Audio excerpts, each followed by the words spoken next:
down, I know that you're here with me. I know that you can do anything. Through you, I can do anything. I can do all things, 'cause it's you give me strength. Nothing is impossible. Through you, blind eyes are open, strongholds are broken. I am living by faith. Nothing is impossible. I believe, I believe, I believe, I believe in you. I believe, I believe, I believe, I believe in you. I believe, I believe, I believe, I believe in you. I believe, I believe, I believe, I believe in you. Through you, I can do anything. I can do all things, 'cause it's you give me strength. Nothing is impossible. Through you, blind eyes are open, strongholds are broken. I am living by faith. Nothing is impossible. Through you, I can do anything. I can do all things, 'cause it's you give me strength. Nothing is impossible. Through you, blind eyes are open, strongholds are broken. I am living by faith. Nothing is impossible. I believe, yeah. I believe in you. I believe, I believe, I believe, I believe in you.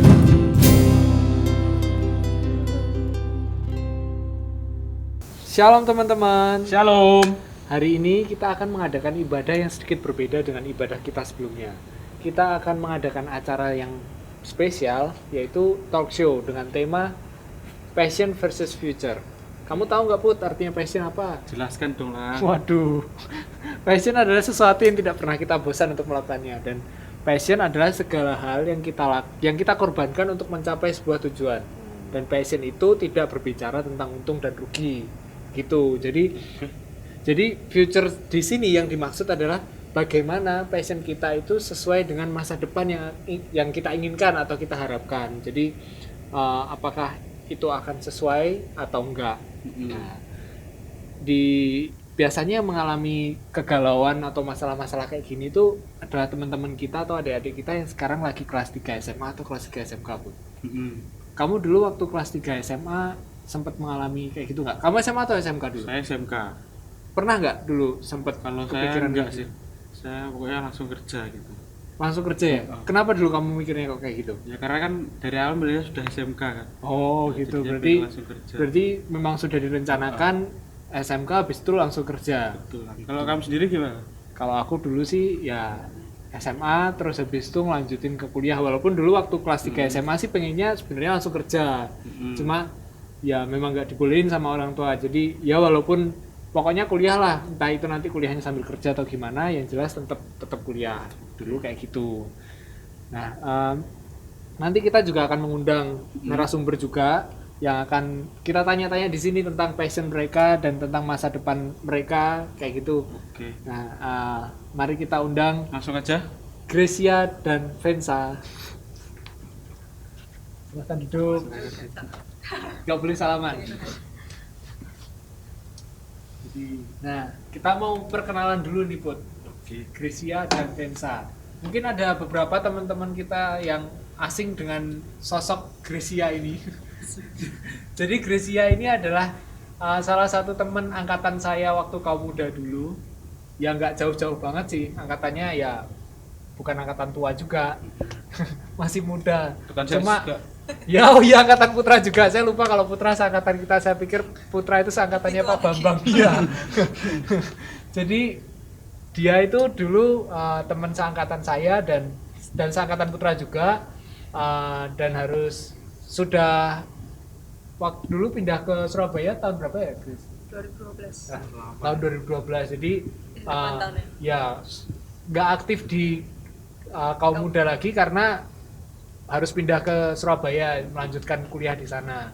Dan Grisia ini adalah salah satu lulusan perguruan tinggi negeri di Surabaya yang mengambil jurusan arsitektur. Ya benar, Chris.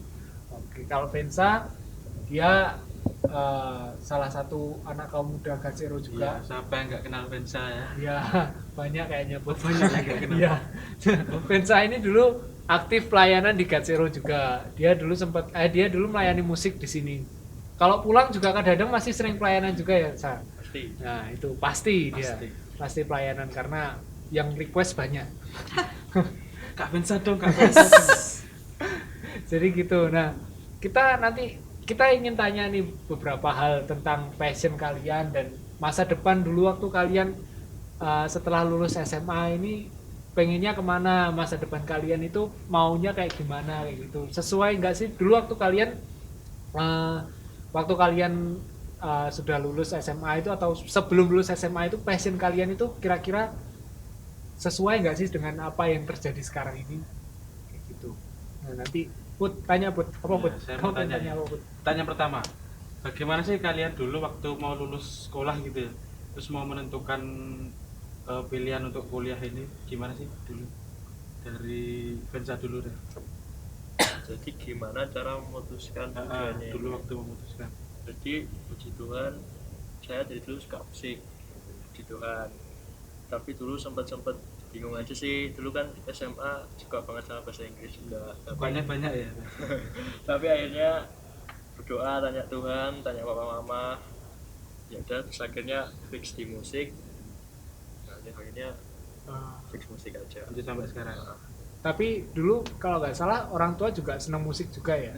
Papa. Oh gitu, papa juga senang musik makanya didukung. Iya. Nah, gitu. Kalau Grisia? Kalau aku dulu tuh aku tipe orang yang prepare gitu kan.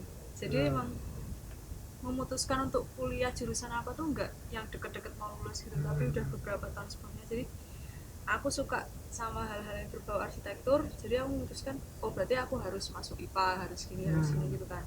Itu masa-masa idealisku. Jadi aku pengen ya masuk arsitektur, berarti hal ini yang harus aku tempuh. Terus aku udah cari-cari info jurusan kampus mana ada jurusan arsitektur gitu-gitu. Terus itu akhirnya dari situ banyak baca referensi juga soal arsitektur. Terus pas masa kelulusan akhirnya milih antara ITS atau Undip arsitekturnya, dan puji Tuhannya bisa masuk yang pilihan pertama arsitektur ITS. Dulu waktu menentukan pengen masuk arsitektur itu sempat kepikiran nggak kalau di arsitektur itu kan rata-rata biasanya yang jadi arsitek kan cowok kan. Ya walaupun ada yang cewek mungkin, tapi beberapa kan. Karena kerjanya kan ya kalau setahu saya harus di lapangan dan segala macam kayak gitu kan. Kadang-kadang atau enggak? Enggak sih, kalau menurut saya sih zaman sekarang apalagi kan nggak ada gender, masa bebas lah, cewek mau ngapain, cowok mau masak kayak mau ngambil apa itu udah bebas sekarang, dan pilihan-pilihan cewek untuk jadi apapun udah terbuka lebar peluangnya. Dan orang tua nggak pernah menentang itu ya? Enggak, tetap mendukung ya. Gitu. Berarti waktu kalian dulu menentukan pilihan kalian untuk mengambil jurusan kuliah gitu, ada pertentangan dengan orang tua atau orang tua sebenarnya orang tua lebih mungkin menyarankan ini karena mungkin masa depannya ini tuh jelas kayak gitu. Kalau ini ya mungkin biasanya masa depannya jelas mungkin kedokteran atau apa itu kan jelas akuntansi kayak gitu kan jelas, kerja di kantor dari jam segini sampai jam segini, pendapatannya segini jelas, kalau kerja gitu di perusahaan ini kayak gitu kan. Sedangkan kalau mungkin arsitektur kan kerjanya harus ada orderan atau pesanan dulu baru bisa kerja. Yang musik mungkin juga kalau ada panggilan, manggung atau segala macam kayak gitu. Sempat ada pertentangan atau pemikiran kayak gitu nggak? Puji Tuhannya nggak ada, karena saya sendiri kuliahnya di pendidikan seni musik. Oh. Jadi nanti waktu saya lulus S1 bisa daftar untuk jadi guru seperti itu. Tapi saya pengen lanjut S2 sih. Oh gitu. Kalau S2-nya rencananya apa? Sama musik. Musik juga ya. Oh gitu. Kalau Christian? Bersyukurnya orang tua dukung-dukung aja sih, soalnya dulu sih pandangan orang soal arsitektur kayak mapan gitu kan, kayak wah gitu ya. So gituan didukung, terus malah dibolehin buat lanjut S2 juga. Oh S2-nya juga ngambil Tapi arsitektur yang juga. khusus perancangan kota sih. Oh gitu. Terus waktu kalian memutuskan untuk mengambil jurusan itu, waktu daftar itu ada kendala atau langsung tembus saja gitu? Dari Vensa dulu. Kendala. Iya, kendala atau Sempet nggak keterima dulu atau langsung sekali daftar langsung keterima gitu? Jadi puji Tuhannya nggak ada. Tapi saya emang nggak mau undangan karena emang saya merasa nggak mampu aja kalau undangan. Terus akhirnya nyoba SBM. Puji Tuhannya waktu tes tulis, tes segala macamnya bisa lancar. Terus lanjut lagi tes praktek juga puji Tuhannya lancar walaupun agak tremor ya, tapi puji Tuhannya diterima langsung. Kalau Chris?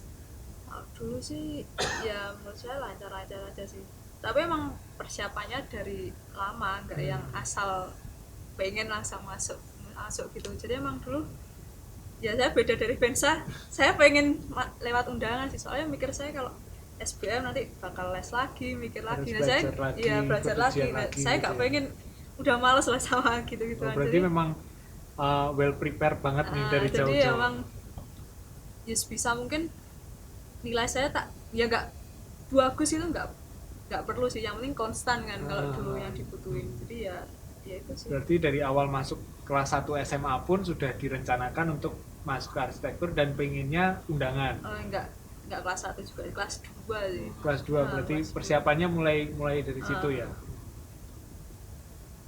Terus pernah gak sih kalian merasa salah jurusan gitu waktu menjalani atau sudah lulus misalnya? Atau kalau nggak salah jurusan, salah mengambil keputusan lah. Mungkin kan kalau masuk satu fakultas terus habis itu ada penjurusannya yang pendalaman materinya, teorinya tentang apa kayak gitu, biasanya sempat mengalami itu nggak sih? Harusnya ngapain aku pilih ini, mending pilih yang satunya kayak gitu kan? Ada nggak? Sempet nggak? Kalau aku sih ya kan pengalamannya udah lama, bukan mahasiswa lagi. Jadi kalau dulu awal-awal kuliah sih beda-beda aja, kayak Tuhan menuntun hidupku, jadi lancar semua. Lulus S1 oke, terus lanjut S2. Tapi ternyata setelah masuk ke dunia kerja, ketemu realita, ya nggak semudah itu teman-teman. Jadi ya nggak apa-apa, ya hidup kayak gitu kan, nggak lancar. Saya sedikit banyak setuju sih sama Chris karena saya juga mengalami hal yang sama ya.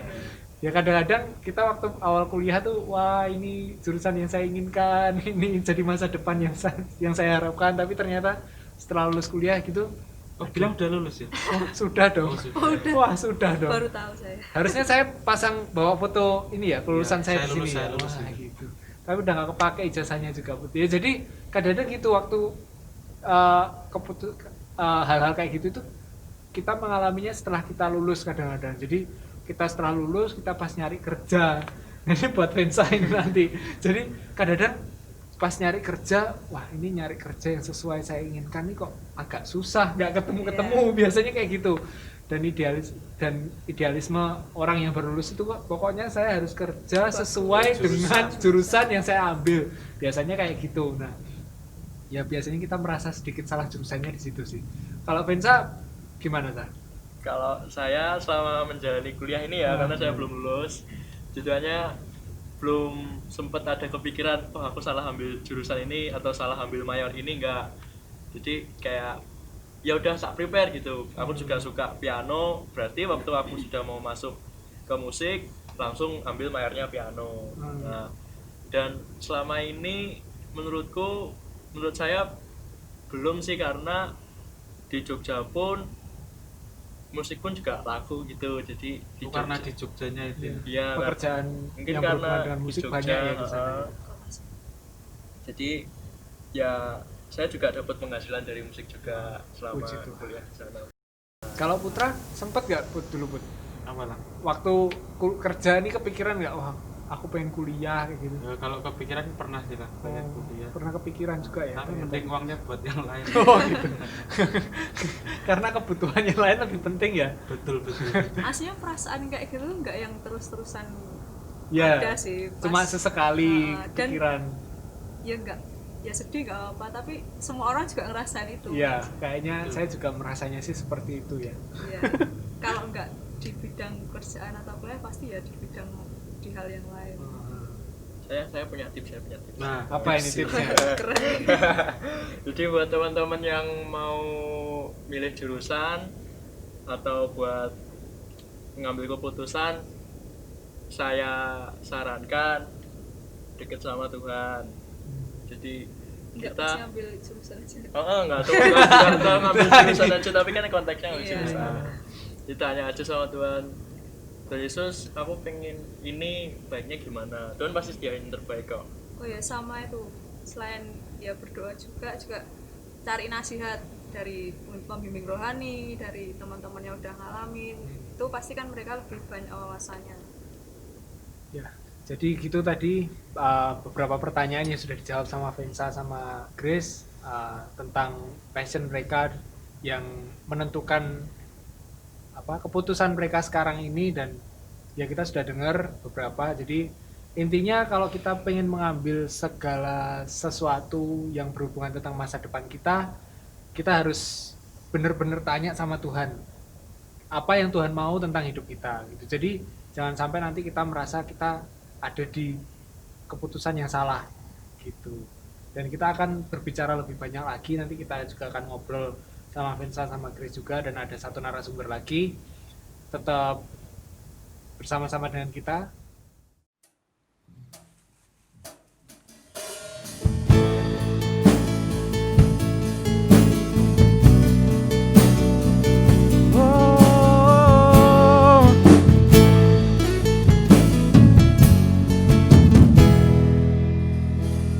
Bila rohmu bekerja,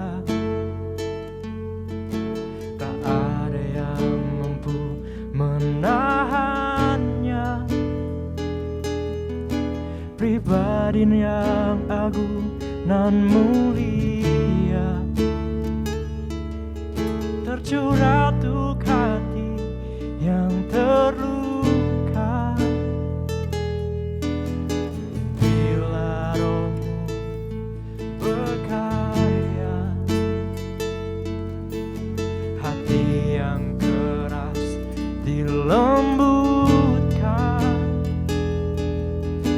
Tak ada yang mampu hentikan kuasamu bekerja. Ini waktu Roh Kudus penuhi setiap hati yang haus akanmu. Ku lakukan perkara yang mustahil setiap hari, bergerak dengan tuntunan ilahi. Oh, Shalom. Kembali lagi bersama kita tempat ini. Kita masuk ke segmen yang kedua dan kita membahas tentang passion atau gengsi. Dan ada satu pertanyaan buat semuanya, dan ini Sebelumnya kita perkenalkan dulu. kita ada informasi baru. Kita sudah kedatangan satu narasumber yang berada jauh di sana. Dia juga salah satu anak kaum muda dulu di tempat ini, tapi harus melaksanakan tugas, jadi dia merantau ke luar pulau. Coba narasumber kita beri satu suara atau coba ngobrol, menyapa teman-teman yang ada di tempat ini. Halo guys. Halo. Nah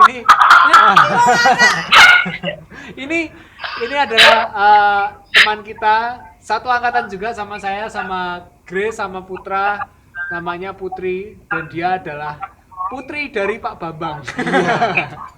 Siapa yang gak kenal? Siapa yang nggak kenal Pak Bambang? Bukan putrinya ya, tapi Pak Bambangnya ya. Jadi dia sekarang sedang merantau di mana Put? Tempatnya Put tinggalnya sekarang? Di Manado. Nah, di Manado. Jadi dia melaksanakan tugas di sana dan dia juga dulu aktif juga di gereja ini, aktif sebagai kaum muda juga di tempat ini, dan dia akhirnya melanjutkan studi di Surabaya, lalu sempat bekerja juga di Sidoarjo, lalu merantau ke luar pulau. Singkatnya seperti itu. Dan ini ada pertanyaan juga buat Putri dan teman-teman juga yang ada di tempat ini.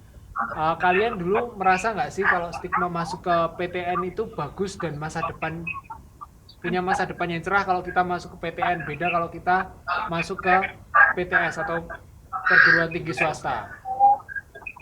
Gimana? Mulai dari Putri dulu deh, gimana Put? Ya, kalau menurut aku sih dari dulu PTS atau PTN itu sama aja. Jadi tergantung orangnya masing-masing sih. Kalau dia memang niat belajar, mau dimanapun dia ditempatkan di PTS atau di PTN, pasti dia berikan yang terbaik. Dan hasilnya pun pasti jadi yang terbaik. Percuma kalau dia memang nggak niat untuk sekolah atau kuliah, tapi tetap umpamanya dia masuk di salah satu PTN terbaik pun, hasilnya pun juga nggak akan maksimal.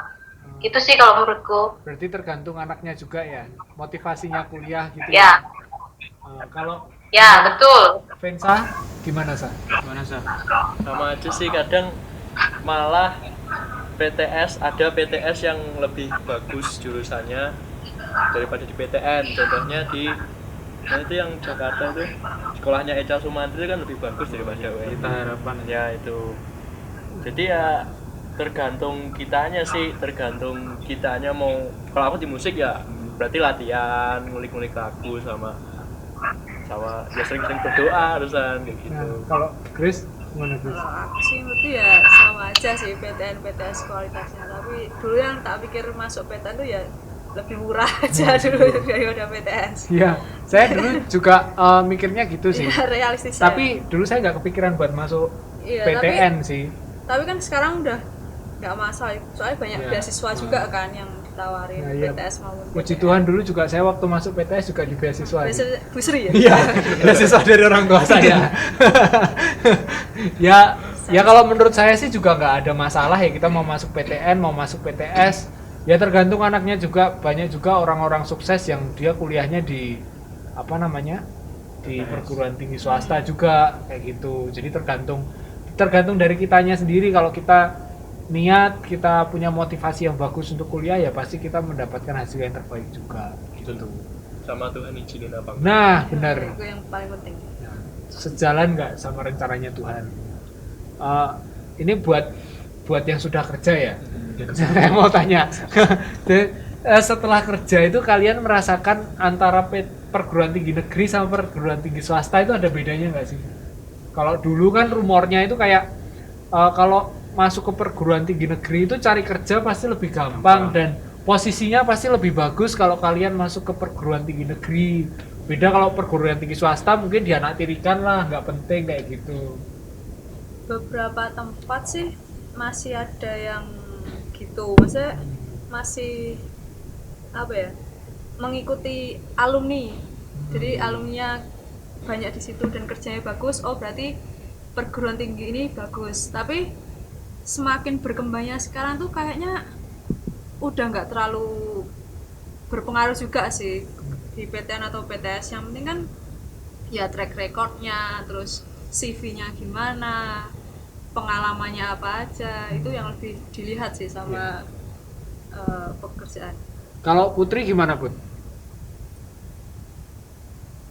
Halo?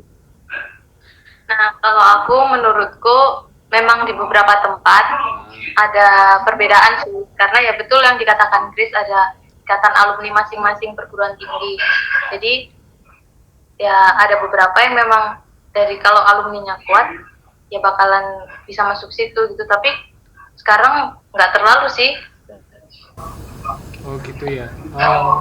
Kalau kalau saya sih dulu waktu apa namanya mengambil perguruan tinggi swasta juga udah kepikiran sih nggak pengen, karena memang udah nggak kepikiran pengen kerja ngikut orang, jadi pengennya usaha. Jadi kalau saya sih nggak masalah masuk PTS sekalipun sih, dan fakultas yang saya ambil juga ya untuk mendukung saya dalam menjalankan usaha sendiri. Jadi ya kalian juga harus tahu tujuan kalian, yang jelas sih kayak gitu kalau menurut saya Yang ya. penting sih menurut saya kalau walaupun di PTN atau PTS, kalau pengen usaha sendiri ataupun kerja, pinter-pinter cari channel, maksudnya pinter-pinter berrelasi sama orang lain. Bener.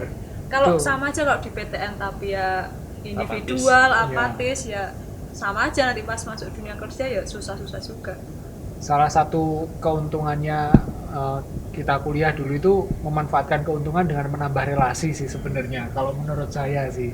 Ya walaupun kita menambah relasi nggak harus di tempat kuliah sih, cuma kan karena kita kuliah mungkin banyak dari Jurusannya sama. orang-orang dari luar pulau, dari mana yang mungkin berbeda budaya sama kita, jadi kita tahu kayak gitu.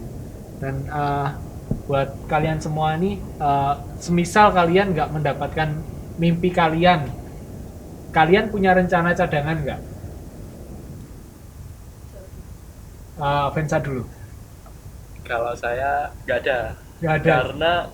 Karena gini, dari mulai kelas 3 atau nggak kelas 2 itu mama udah kayak mulai beriman banget gitu. Bersyukur sih punya mama kayak gitu. Shout out tuh Tante Ripka. Jadi ya mama mulai puasa, mulai berdoa, dan ya udah beriman di situ aja. Dan tentunya dengan usaha yang dibarengi dengan usaha yang maksimal kan, latihan segala macam, itu ya tujuannya langsung keterima. Kalau Grace gimana Grace? Mimpi ya, Iya. mencari mimpi. Ya pasti. Tetap ada planning kedua atau Iya banyak planningnya. berarti sama mama mimpinya yang ini nggak kecapai ada cadangannya ya? Banyak ragunya. Iya, mimpi tuh kan apa ya? Ya kadang ada orang yang punya satu mimpi terus oke lah. Iya. Tapi ada juga yang mimpinya tuh banyak. Mama ya mau nggak bisa ini ya ini. Soalnya ya peluangnya banyak lah kalau Iya. punya plan gitu. Kalau Putri gimana Put? Ini kalau yang saya tahu ya, tuh dulu kan sempet dulu waktu SMA atau waktu awal-awal kuliah kan pengennya kerja di yang berhubungan dengan pemerintahan, intinya kan gitu. Kamu kan pengen bantu tentang memperbaiki sistem dan segala macem lah.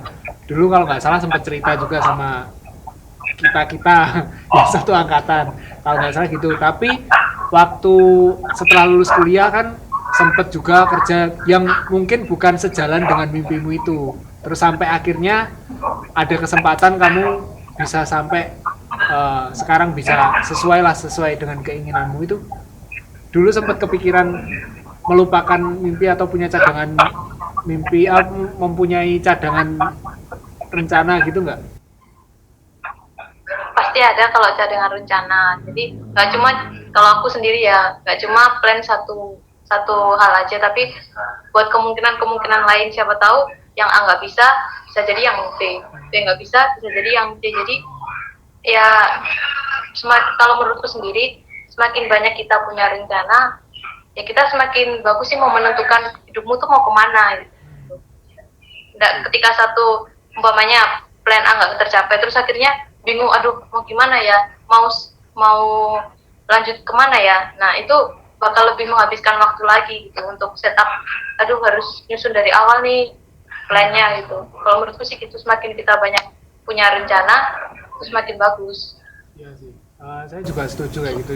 Dari dulu saya juga punya, saya punya sebuah mimpi besar kalau saya itu nggak intinya pengen usaha sendiri, pengen mewujudkan itu. Jadi dari awal juga saya sudah mulai itu, ya mempersiapkan semuanya lah, walaupun nanti keinginan terbesar saya nggak terwujud, itu masih ada keinginan lain yang mungkin di bawahnya itu, tapi masih sesuai dengan apa yang saya inginkan. Ya, saya punya saran sih buat teman-teman yang punya mimpi besar, yang mimpinya grande atau spektakuler. nggak apa-apa dipegang aja mimpinya terus didoakan. Soalnya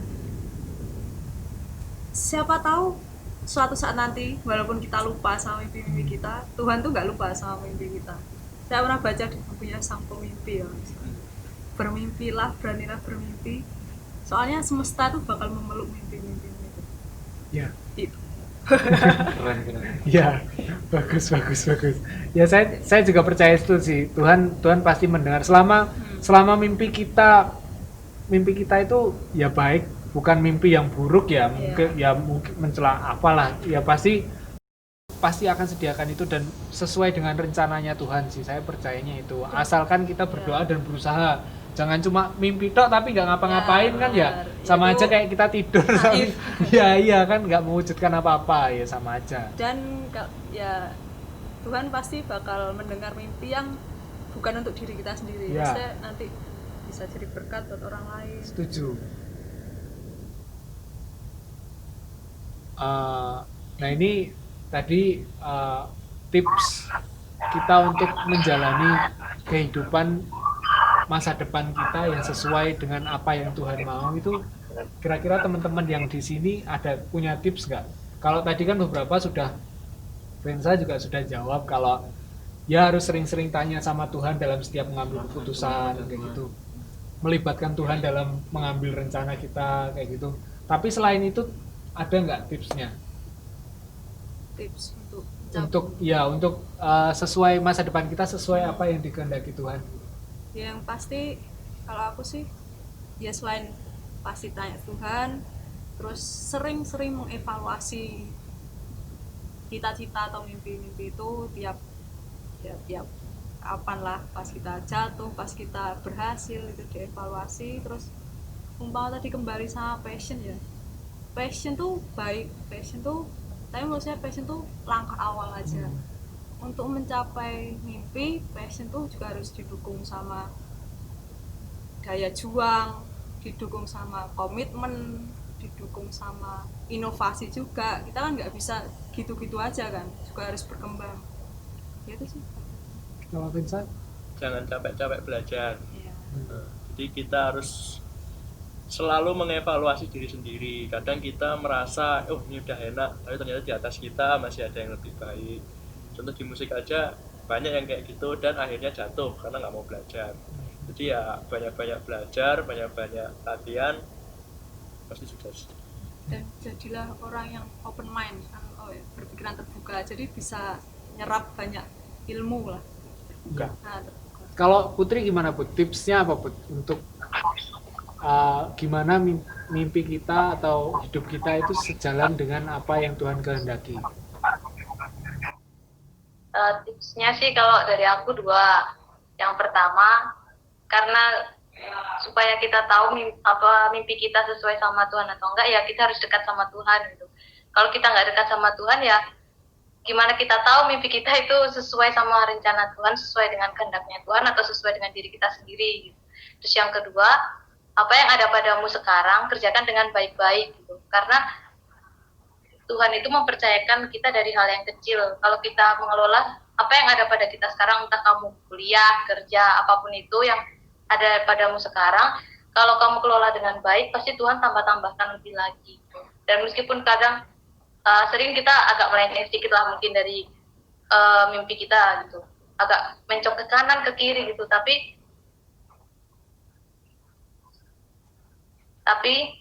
kalau kita tekun mengerjakan dengan baik apa yang ada pada kita sekarang, percaya pasti Tuhan kembalikan lagi jalurnya ke jalur yang benar gitu. Itu sih. Ya berarti kesimpulannya adalah kita harus selalu dekat dengan Tuhan, selalu melibatkan Tuhan dalam setiap keputusan yang akan kita ambil ya. Dan siap diproses sama Tuhan juga. Karena proses itu memang kadang-kadang menyakitkan, kadang-kadang nggak sesuai dengan apa yang kita inginkan. Kita taunya pokoknya ya intinya enak aja, padahal proses untuk mencapai kayak gitu susah banget. Ya itu kita harus tahu. Dan ya saya mau nambahkan sedikit sih, kita juga harus sering-sering mendengar dan membaca firman Tuhan sih, karena sebenarnya Tuhan sudah banyak berbicara lewat itu tentang masa depan kita, tentang apapun yang sudah Tuhan sediakan semuanya ada di firman Tuhan sih. Ya kayak gitu. Oke, dan ini pertanyaan terakhir ya. Kalau kita flashback semua, saya, Putra, Putri, Grace, Vensa itu kalau kita flashback ke masa lalu, ke masa kita sekolah atau yang dulu lah, kalian pernah merasa ini nggak sih menyesal dengan keputusan yang pernah kalian ambil di masa lalu, atau apapun itu yang mungkin mengakibatkan kalau ternyata passion saya itu nggak di sini, ternyata keputusan yang saya ambil itu bukan yang kayak gini harusnya, gitu. Harusnya yang kayak teman-teman kita atau mungkin siapa yang mereka mengambil keputusan dengan benar dan hidupnya mungkin lebih baik menurut kita. Kalian pernah merasa kayak gitu nggak sih? Kalau menyesal sih pasti pernah. Tapi berubah juga pernah. Soalnya ya manusia kan. Ya. Manusia pasti berubah, fleksibel, nggak bisa gitu-gitu terus. Passionnya juga bisa berubah-ubah seiring pengalaman juga. Jadi pernah ini nggak sih ya intinya pernah menyesal dengan keputusan yang kalian ambil sampai akhirnya merasa teman kalian punya kehidupan yang lebih baik karena mereka mengambil keputusan yang tepat kayak gitu loh. Ya sih pasti menyesalnya gara-gara lihat lingkungan kita kan ya. Itu hal yang paling bikin kita ya membanding-bandingkan. Tapi ya walaupun kita jatuh, kita gagal ya, hidup kita ternyata jalan terus, nggak berhenti di situ. Jadi kita ya harus move on, cari cara lain, berjuang lagi.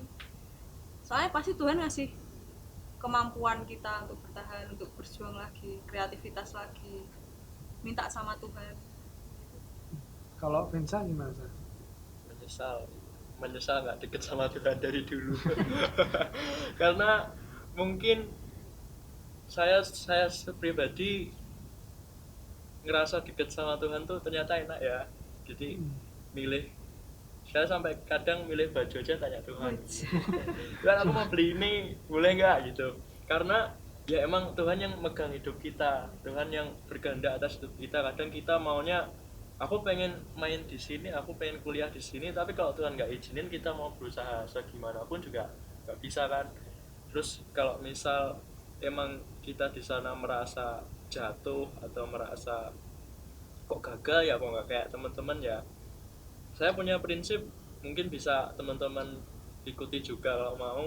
Semakin kita hancur, Tuhan semakin mudah membentuk kita. Semakin kita berkurang, Tuhan semakin bertambah. Intinya kayak gitu. Jadi ya udahlah, percaya aja sama Tuhan, kayak kalau kita taat sama perintahnya, kita mengikuti segala yang Tuhan mau, pasti Tuhan bakal sediain yang terbaik buat teman-teman. Jadi kalau menurut saya sih gak apa-apa sekeliling kita berubah, yang penting kita pegang janji Tuhan itu buat kita. Nah, janji Tuhan kan gak pernah berubah. Rancangan Tuhan selalu baik. Kalau Putri gimana, Put? Kalau menyesal sih nggak ada gitu, karena ternyata apa yang Tuhan rencanakan itu lebih baik daripada apa yang pernah aku rancangkan gitu. Dan nggak terpikirkan rencana Tuhan itu, ya kita lihatnya rencana kita tuh sudah terbaik gitu, tapi ternyata rencananya Tuhan itu lebih baik. Tapi kalau kita sering membanding-bandingkan dengan orang lain, pasti nggak akan pernah cukup gitu. Kita pasti merasa, aduh Tuhan kok hidupnya mereka lebih enak gitu, kok aku cuma stuck di sini ya. Nah jadi tuh berhenti, stop lah untuk comparing kita sama orang lain, kehidupan kita sama orang lain, karena setiap orang itu punya tracknya masing-masing gitu. Mereka punya bidangnya masing-masing di mana mereka bisa berkembang. Jadi di mana kamu ditempatkan, ya sudah di situ aja jalani, bersyukur supaya tidak ada penyesalan. Itu sih. Ya. Kalau Putra gimana, Put? Saya pernah ya. Pernah karena apa, Put? Pernah dulu waktu mau masuk SMA, SMK gitu. Iya. Dulu mungkin gara-gara lingkungan juga ya. Di lingkungan saya tuh jurusan otomotif itu mungkin yang keren lah dilihat ya. Jadi ya saya ambil lah. Berarti karena ikut-ikutan ya? Karena gengsi doang iya. ngambil Tapi otomotif ya? Semakin kesini kan kerjanya berat di sini. Saya kan maunya yang enak dapat uang gitu. Ngepet. Yang enak dapat uang apaan? Hah? Pokoknya kerjanya ringan itu lah. Terus Ya, mungkin itu sih. oh iya itu sih kayak ya bener sih mas teh nggak apa-apa merasa menyesal jatuh sekarang tapi tetap maju terus soalnya yang saya percaya tuh kita cuma tahu satu babak dua babak hidup kita tapi Tuhan tuh tahu hidup kita berbabak berlembar-lembar sampai jauh ke depan kita aja yang belum tahu. Ya intinya rencana Tuhan itu bukan rencana kecelakaan, rencana Tuhan itu pasti yang terbaik untuk hidup kita. Jadi ya gimana pun apapun keputusan yang kita ambil itu ya kita harus tetap tanya sama yang punya rencana dalam hidup kita sih. Ya jangan sekali-sekali kita mengambil keputusan karena pokoknya aku pengennya gini, nggak mau tahu harus gini. Wah itu Ojo pokoknya. itu kita memaksakan kehendak kita dan itu hasilnya pasti nggak bagus sih. Intinya seperti itu ya. Beginilah perbincangan kita tentang passion versus future bersama teman-teman kita yang di tempat ini dan teman kita yang jauh di sana. Nah, dan untuk segmen selanjutnya nanti kita akan membahas tentang tema kita menurut sudut pandang Alkitab. Jadi kita nanti akan mendengar Pendeta Okta berbicara tentang tema kita dan tetap bersama-sama kita di tempat ini.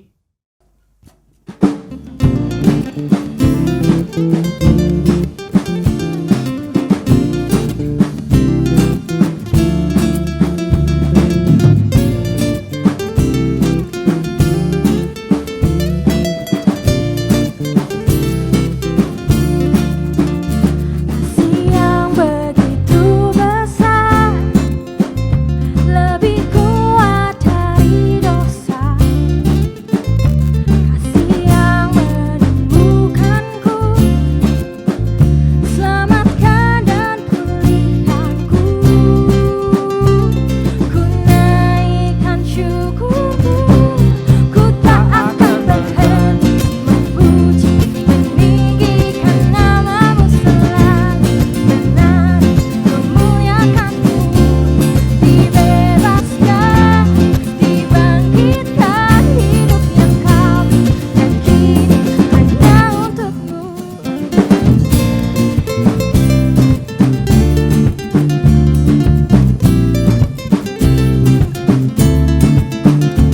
Kasih yang begitu besar, lebih kuat dari dosa. Kasih yang menemukanku, selamatkan dan pulihkanku. Ku naikkan syukurku, ku tak akan berhenti memuji, meninggikan namamu selalu, menari, memuliakanmu. Dibebaskan, dibangkitkan hidup yang kau yakini hanya untukmu. Kembali bersama kami lagi di tengah-tengah kita sudah ada Pendeta Okta. Ya. Halo semuanya. Nah, kita akan bertanya-tanya lagi nih kepada Bang Okta. Yang pertama itu bagaimana sih Bang kita membedakan passion dan rencana Tuhan dalam hidup kita?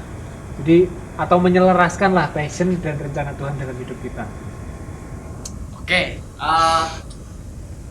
jujur aja saya agak sulit ya untuk menjawab ini karena ini sangat luas dan lebar.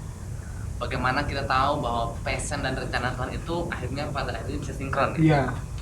Nah, memang Tuhan itu sebenarnya kasih kepada kita tuh passion, keinginan yang kuat,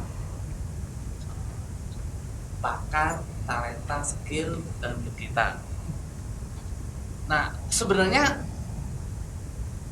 kita sebenarnya hanya kalau pengen tahu bahwa itu tidak sesuai dengan rencana atau tidak, biasanya kita akan lihat bahwa bagaimana kita efektif dan tidak efektifnya, produktif atau tidak gitu. Nah,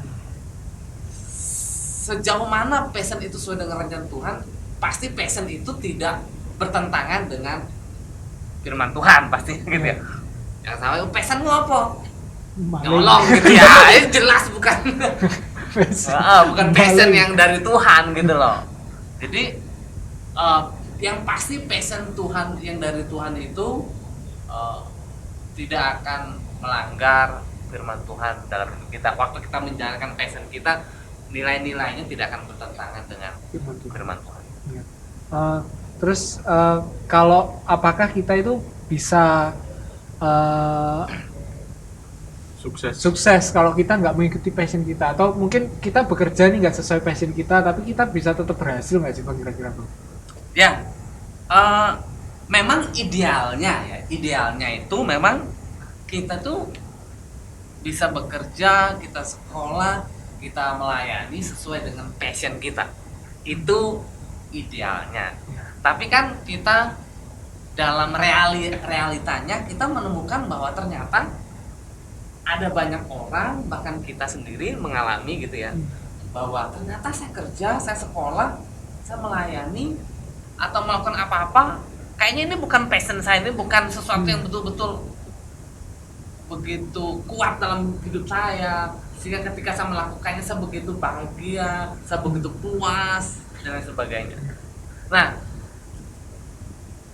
saya sempat membaca beberapa artikel, memang ternyata ada begitu banyak orang yang kerja tidak sesuai dengan passion mereka berhasil. Kenapa? Karena yang pertama mereka tetap profesional dengan pekerjaan mereka. Nah, saya akan sedikit mengutip firman Tuhan dulu ya. Nah, di dalam Pengkhotbah pasal 9 ayat 10a dikatakan seperti ini. Segala sesuatu yang dijumpai tanganmu untuk dikerjakan, kerjakanlah itu sekuat tenaga. Jadi Pengkhotbah atau Raja Salomo mengatakan bahwa kita harus mengerjakan dengan sekuat tenaga apa yang dijumpai tangan kita. Itu artinya apa? Bahwa kita harus melakukan segala sesuatu dengan totalitas. Jadi tugas kita sebagai orang percaya harus menunjukkan bahwa etos kerja kita itu betul-betul yang terbaik. Artinya apa? Ya kita mengerjakan segala sesuatu yang di tangan kita sebaik mungkin, serajin mungkin, seindah mungkin. Jadi pada akhirnya itu akan membuat kita bisa menjadi efektif, produktif. Jadi jangan sampai kita pilih-pilih kerja dulu. Jangan sampai kita jadi pengangguran karena pilih-pilih. Oh ini sorry bro ya, kayaknya ini bukan passion saya keluar aja deh gitu ya. Kerja lagi tempat baru, gak lama, sorry bro, kayaknya tempat ini bukan passion saya, keluar lagi. Jangan sampai kita gunakan dalam tanda kutip passion sebagai alasan kita untuk malas bekerja.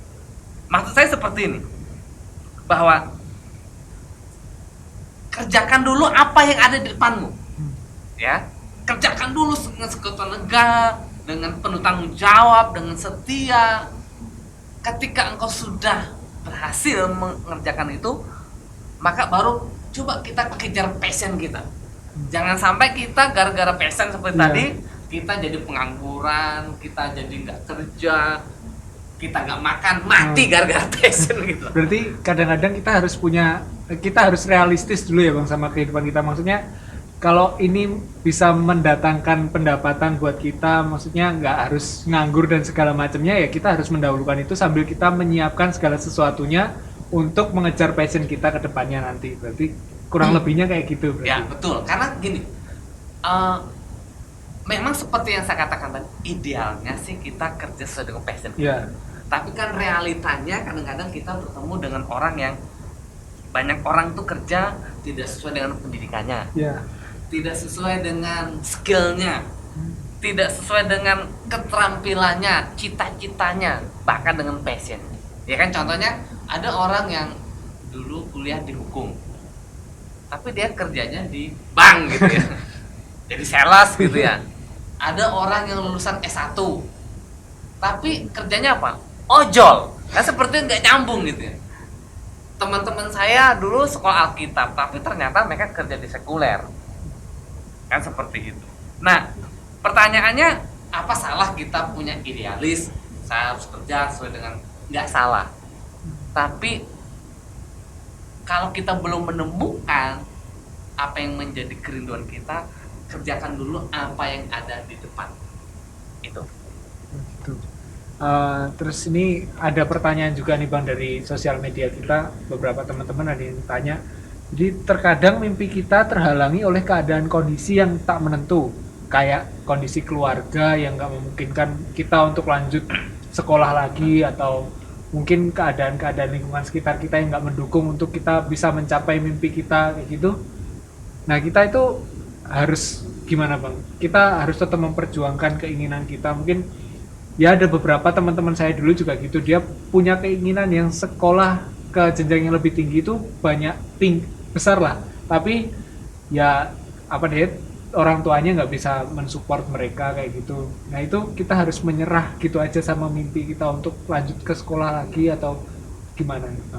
Ya, yang pertama memang seringkali harapan kita, keinginan kita, cita-cita kita tidak didukung oleh salah satunya kekuatan finansial, ekonomi dan keluarga. Yang kedua, atau mungkin orang tua yang tidak mendukung. Dan sebenarnya masih ada banyak faktor lainnya. Terus apa yang harus kita lakukan kalau kita berhadapan dengan seperti itu? Menurut saya cara yang paling baik, cara yang paling aman, ya jalani aja terus hidup ini dengan apa jalan pintu yang terbuka di hadapanmu. Kalau misalnya orang tua berkata, aduh sorry ya, ini nggak bisa kuliah, ya kita kerja, betul ya? Ya kita kerja. Atau mungkin kita pengen kuliah di jurusan ini, tapi itu kita tidak mampu untuk meraihnya.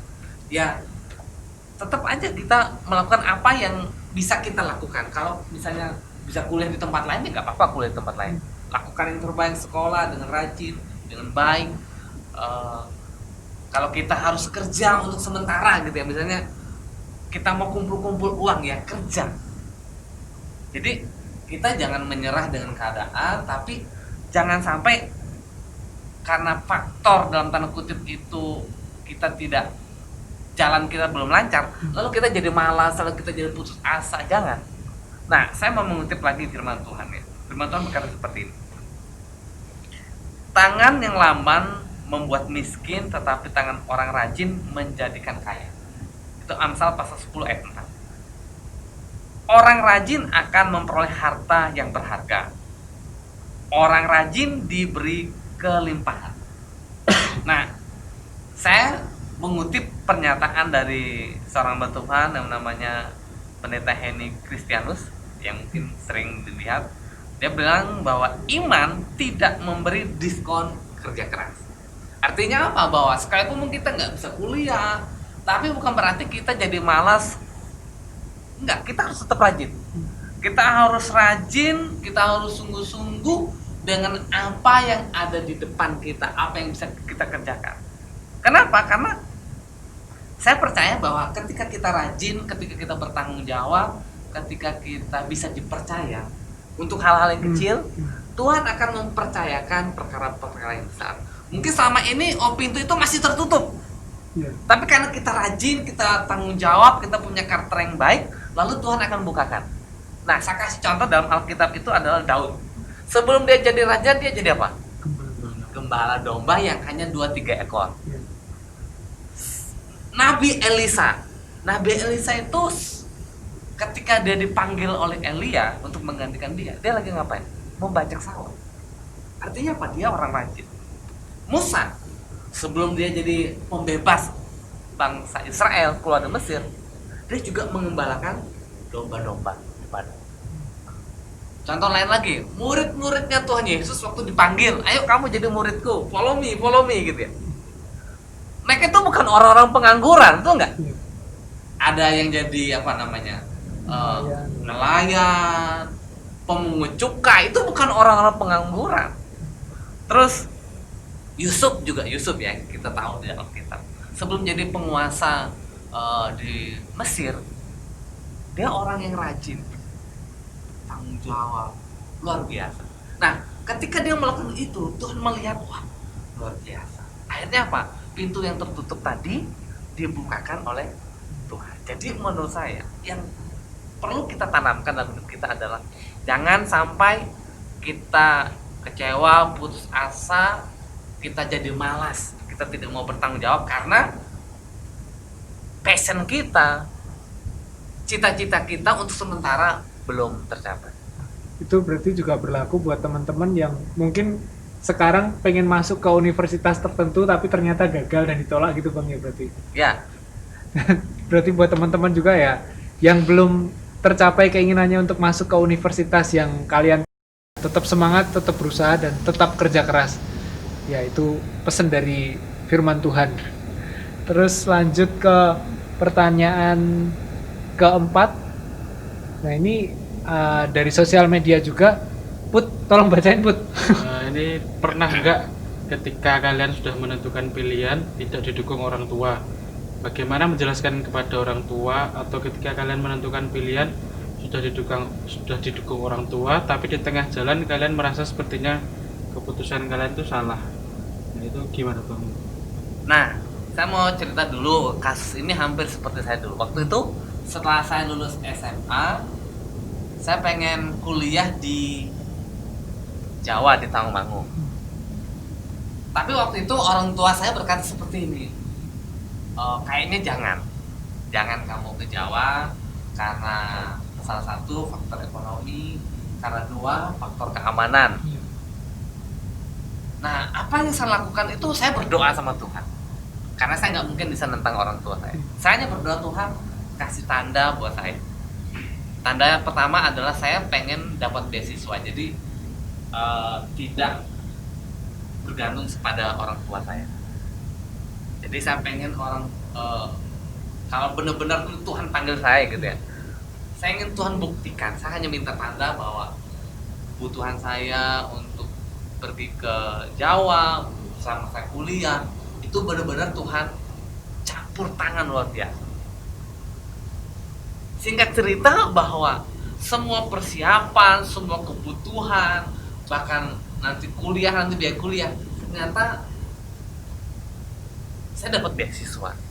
Itu menjadi peneguhan bahwa oh ini benar-benar sesuai dengan kehendak Tuhan. Akhirnya saya ngomong sama orang tua, ini loh saya udah berdoa, saya minta pada ini, ternyata Tuhan jawab. Nah ketika orang tua saya melihat bahwa tanda-tanda yang saya minta itu dijawab, itu akhirnya orang tua saya setuju mengabulkannya. Waktu itu orang tua saya berkata, ngapain jauh-jauh, sekolah aja di Kalimantan, kuliah di Kalimantan. Tapi saya bisa melihat bahwa ketika itu pertamanya ditolak, dilarang, tapi ketika saya berdoa, saya minta tanda dan Tuhan buktikan, akhirnya orang tua menyetujui. Ya, jadi itu tadi beberapa pertanyaan yang sudah dimasuk ke sosial media kita dan sudah dijawab oleh Pendeta Okta. Ya, kita juga sudah selesai berbincang-bincang dengan teman-teman kaum muda yang lain tadi. Jadi intinya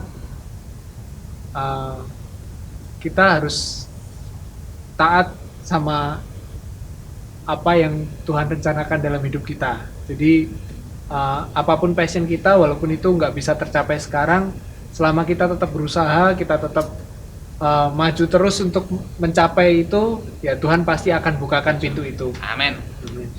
Jadi Bang mungkin ada pesan-pesan terakhir sebelum kita mengakhiri talk show kita pada hari ini untuk teman-teman kaum muda dimanapun mereka berada, sebelum menutup dalam doa juga nanti.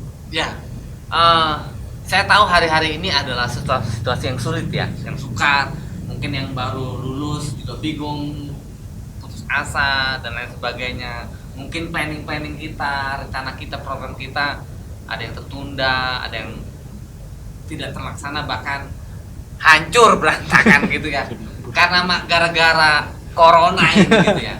Tapi saya mau katakan seperti ini buat kita semua, bahwa apapun yang terjadi dalam dunia ini, bahkan dalam hidup kita harus tetap percaya bahwa tidak ada yang terjadi di luar kehendak atau kontrol Tuhan. Kita tetap percaya bahwa Tuhan tetap pegang kendali atas semuanya.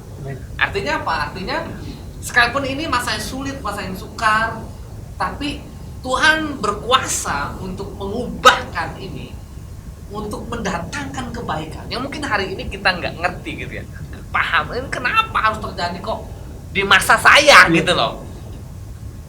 Saya percaya bahwa Tuhan tuh dahsyat, Tuhan berkuasa.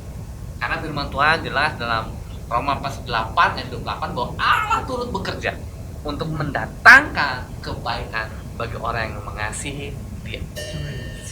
Di dalam Amsal pasal 23 ayat 18 juga dikatakan, karena masa depan sungguh ada dan harapanmu tidak akan hilang. Jadi ketika engkau percaya kepada Yesus Kristus, masa depanmu tidak akan hilang, harapanmu tidak akan hilang juga.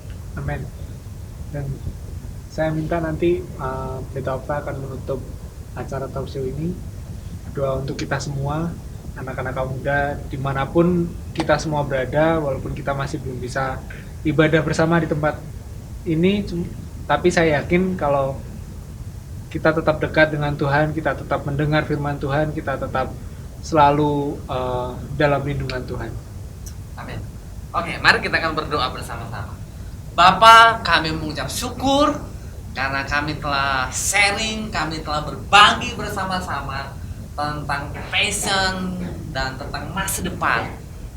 Kami bersyukur Tuhan, sekalipun dunia ini, keadaan situasi saat ini tidak mendukung kehidupan kami, bahkan masa depan kami, tapi kami yakin dan percaya, orang yang percaya, yang berharap, yang beriman kepada Tuhan Yesus tidak akan pernah dikecewakan, tidak akan pernah dipermalukan.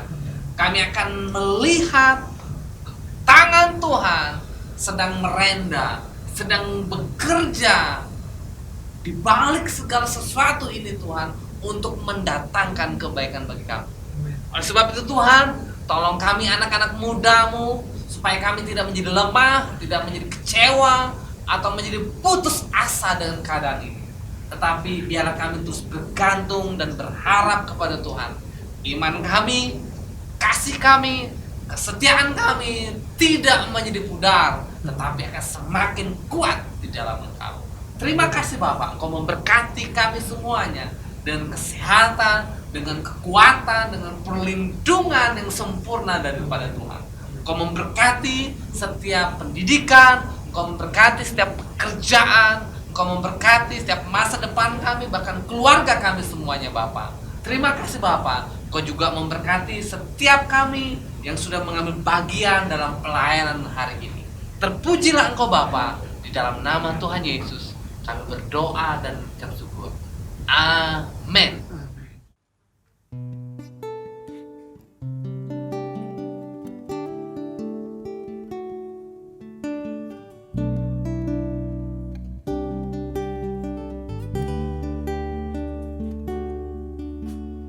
Kaulah penulis hidupku, Kau membuat segalanya baru. Engkau di dalamku dan ku ada dalammu.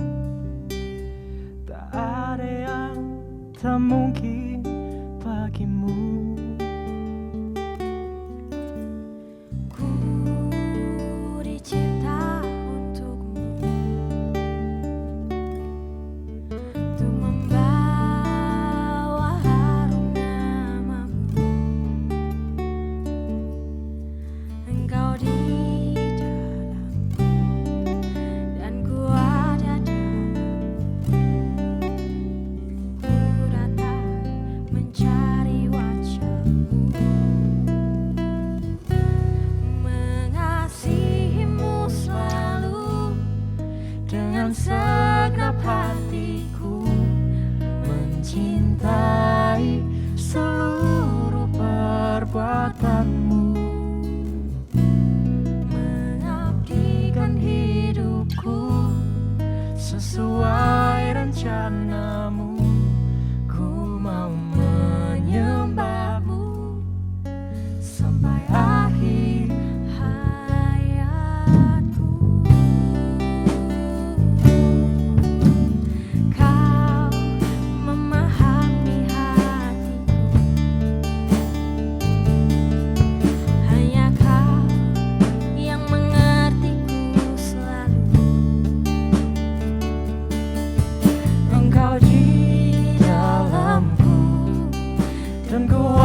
mencari wajahmu.